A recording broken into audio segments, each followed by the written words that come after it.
Hi, boys and girls. It's me, Mrs. Hillard from the library. Today I'm reading Horton Hears a Who, which was originally published in 1954. And this is one of the classic Dr. Seuss longer stories. This comes from our compilation called Your Favorite Seuss. And I'm going to get started right away because this is a longer story. Horton Hears a Who. On the 15th of May, in the jungle of Newell, in the heat of the day, in the cool of the pool, he was splashing, enjoying the jungle's great joys, when Horton the elephant heard a small noise. So Horton stopped splashing. He looked toward the sound. That's funny, thought Horton. There's no one around. Then he heard it again, just a very faint yelp, as if some tiny person were calling for help. I'll help you, said Horton, but who are you? Where? He looked and he looked. He could see nothing there but a small speck of dust blowing past through the air. I say, murmured Horton, I've never heard tell of a small speck of dust that is able to yell. So you know what I think? Why, I think that there must be someone on top of that small speck of dust. Some sort of a creature of very small size, too small to be seen by an elephant's eyes. Some poor little person who's shaking with fear that he'll blow in the pool. He has no way to steer. I'll just have to save him because, after all, a person's a person, no matter how small. So gently and using the greatest of care, the elephant stretched his great trunk through the air, and he lifted the dust speck and carried it over and placed it down safe on a very soft clover. Humph, humphed a voice. 'Twas a sour kangaroo, and the young kangaroo in her pouch said, Humph, too. Why, that speck is as small as the head of a pin. A person on that? Why, there never has been. Believe me, said Horton, I tell you sincerely, my ears are quite keen, and I heard him quite clearly. I know there's a person down there, and what's more, quite likely there's two, even three, even four. Quite likely.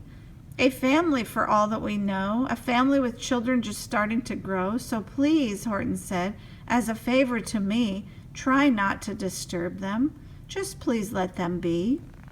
I think you're a fool, laughed the sour kangaroo, and the young kangaroo in her pouch said, Me too. You're the biggest blame fool in the jungle of Newell, and the kangaroos plunged in the cool of the pool. What terrible splashing, the elephant frowned. I can't let my very small persons get drowned. I've got to protect them. I'm bigger than they. So he plucked up the clover and hustled away. Through the high jungle treetops, the news quickly spread. He talks to a dust speck. He's out of his head. Just look at him walk with that speck on that flower. And Horton walked, worrying, almost an hour. Should I put this speck down? Horton thought with alarm. If I do, these small persons may come to great harm. I can't put it down, and I won't, after all. A person's a person, no matter how small. Then Horton stopped walking. The speck voice was talking. The voice was so faint that he could barely hear it. Speak up, please, said Horton. He put his ear near it. My friend, came the voice, you're a very fine friend. You've helped all us folks on this dust speck no end. You've saved all our houses, our ceilings and floors. You've saved all our churches and grocery stores. You mean, Horton gasped, you have buildings there too? Oh, yes, piped the voice, we most certainly do. I know, called the voice, I'm too small to be seen, but I'm mayor of a town that is friendly and clean. Our buildings to you would seem terribly small, but to us who aren't big, they are wonderfully tall. My town is called Whoville, for I am a Who, and we Whos are all thankful and grateful to you. And Horton called back to the mayor of the town, You're safe now, don't worry, I won't let you down.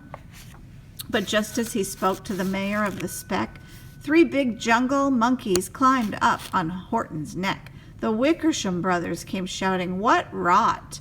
This elephant talking to Whos who are not.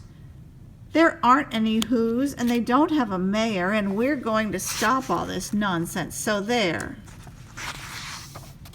They snatched Horton's clover. They carried it off to a black-bottomed eagle named Vladikoff, a mighty strong eagle of very swift wing, and they said, "Will you kindly get rid of this thing?" And before the poor elephant even could speak, that eagle flew off with the flower in his beak.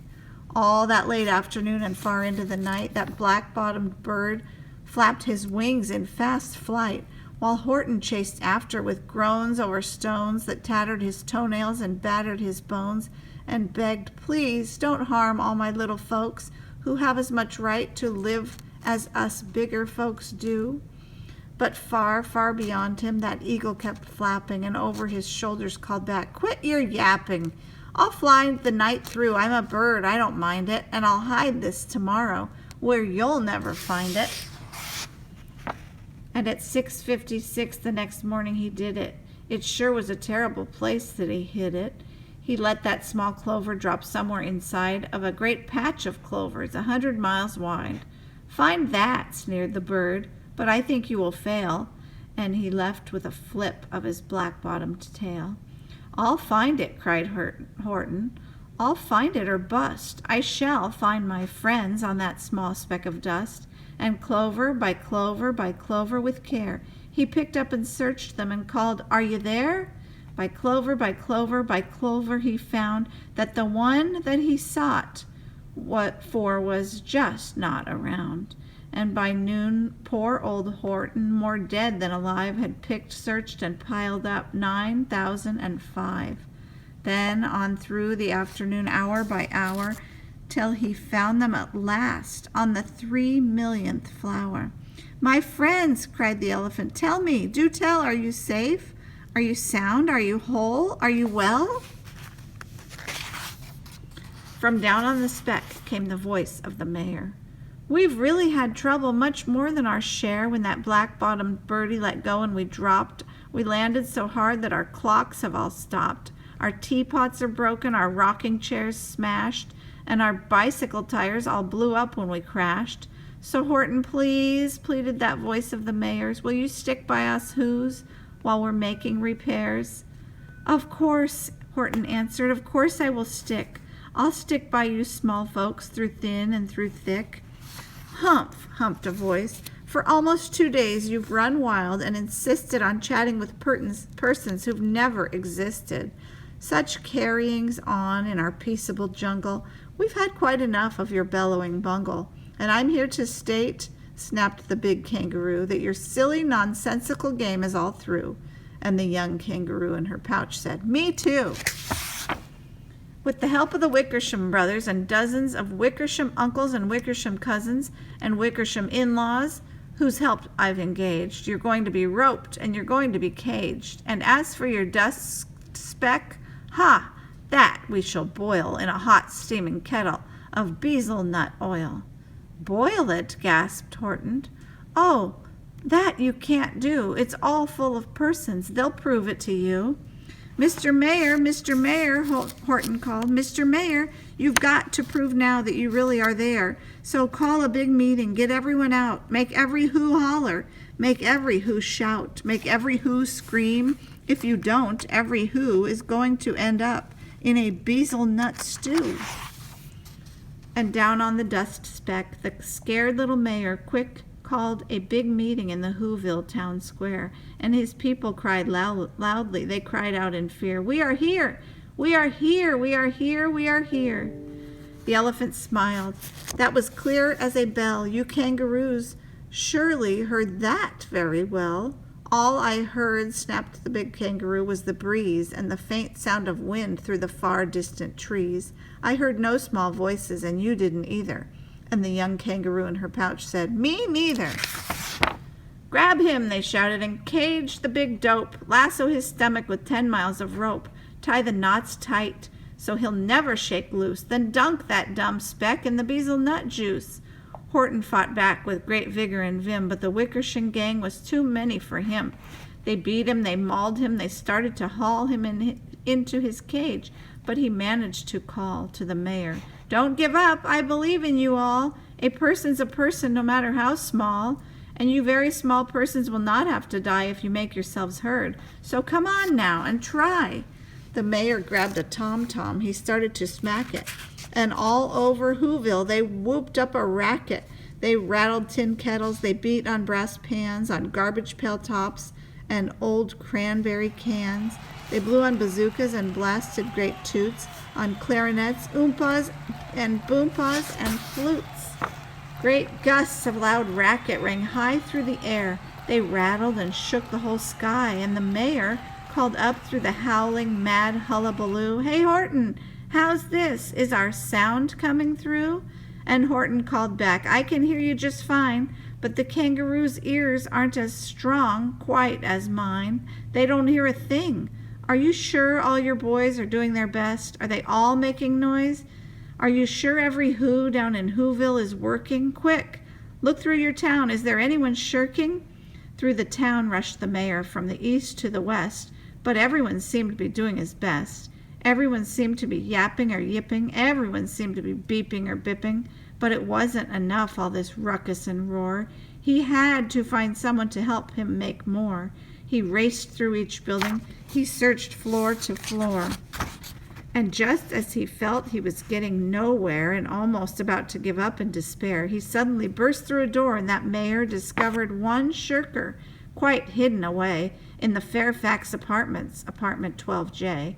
A very small shirker named Jojo was standing, just standing and bouncing a yo-yo, not making a sound, not a yap, not a chirp, and the mayor rushed inside, and he grabbed the young twerp, and he climbed with the lad up the Eiffelberg Tower. "This," cried the mayor, "is your town's darkest hour. This time for all who have blood that is red to come to the aid of their country," he said. "We've got to make noises in greater amounts, so open your mouth, lad, for every voice counts." Thus he spoke as he climbed. When he got to the top, the lad cleared his throat, and he shouted out, "Yop!" And that yop, that one small extra yop, put it over, finally, at last, from that speck on that clover. Their voices were heard.